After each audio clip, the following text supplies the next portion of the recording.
2013 оны 10 сарын 3-ны өдөр хөрөнгө оруулалтын шинэ хууль батлагдсан байна.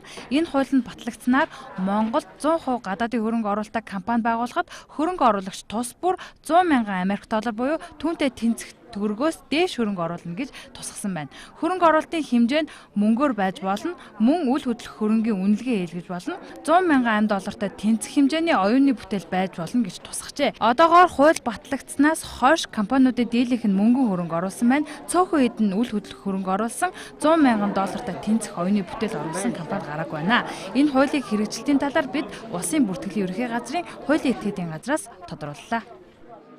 Энэ хөрөнгө оруулалтын хуулиар болохоор гадаадын хөрөнгө оруулалтаас гадаадын хөрөнгө оруулалтыг бүртгэдэг. Одоо бүртгэлийн буюу нэг цэгийн үйлчлэгийг болохоор Улсын бүртгэлийн ерөнхий газрын хуулийн этгээдийн бүртгэлийн газартаа нэгтгэсэн байж байгаа. Яг гадаадын хөрөнгө оруулалтын аж ахуйн нэгж гэдэг нь өөрөө яг Монгол Улсын хууль тогтоомжийн дагуу байгуулагдсан тийм ээ. Хуулийн этгээдийн нийт гаргасан хувьцааны 25 буюу түүнээс дээш хувийг гадаадын хөрөнгө оруулагч эзэмшиж байгаа гэж байна. Тэгээд гадаадын хөрөнгө оруулагч тус бүрийн оруулсан хөрөнгө оруулалтын хэмжээ 100 мянган Америк доллар буюу түүнтэй тэнцэх хэмжээний төгрөгөөс дээш байх. Шинээр гадаадын хөрөнгө оруулалтын компаниг хөрөнгө оруулагч тус бүр 100 мянган Америк долларыг өөрийн улсын банкнаас манай арилжааны банкуд руу шилжүүлэх ёстой юм а.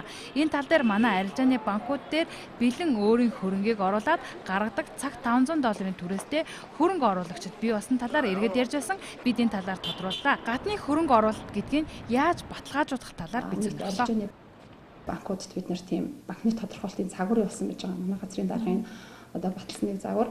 Тэр нь болохоор тухайн ямар улсаас шилжиж ирсэн хэдэн төгрөг тийм ээ аль гаас нь шилжиж ирсэн гэдэг. Тэрийг дагалдуулаад тухайн тодорхойлолтыг тодорхойлж дээр болохоор тухайн арилжааны банкны салбарын эрхлэгчийн гарын үсэгтэй тийм ээ тамхтай. Тэгээд дээр нь бид нар депозит хуулын хамт авч байгаа. Тэгээд материалаа бүрдүүлээд өгснөөс хойш бид нар ажлын 6 хоногт шинэ компани материалыг гаргаж байгаа.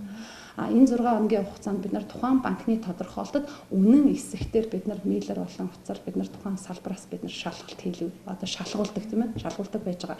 Энэ 100 мянган доллар үнэхээр байршуулсан байна уу үгүй тухайн хөрөнгө оруулагч өөрийн улсаас шилжүүлсэн эсэхтэр бид нар тэрийг үндэслэж өнөөдөр шинэ компанийг одоо бүртгэж байгаа.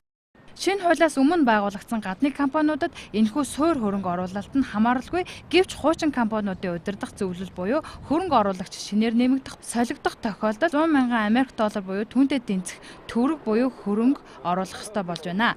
Хөрөнгийг оруулаад банкнаас мэдүүлгээ аваад буцаагаад татах тохиолдол их гарч байна. Энэ тохиолдолд тухайн компани татврын тайландаа энэ их хөрөнгө нь юу болгож бүртгэх нь тодорхойгүй болж байна. Улсын бүртгэлийн газраас энэ талаар тодруулахад амьдрал баян болохоор янз бүрийн гаргалгаа шийдэл гарч ирж байна. Энэ бүгдэд тохирсон бодлого шийдлийг бид хайж байна гэж хариулсан юм а.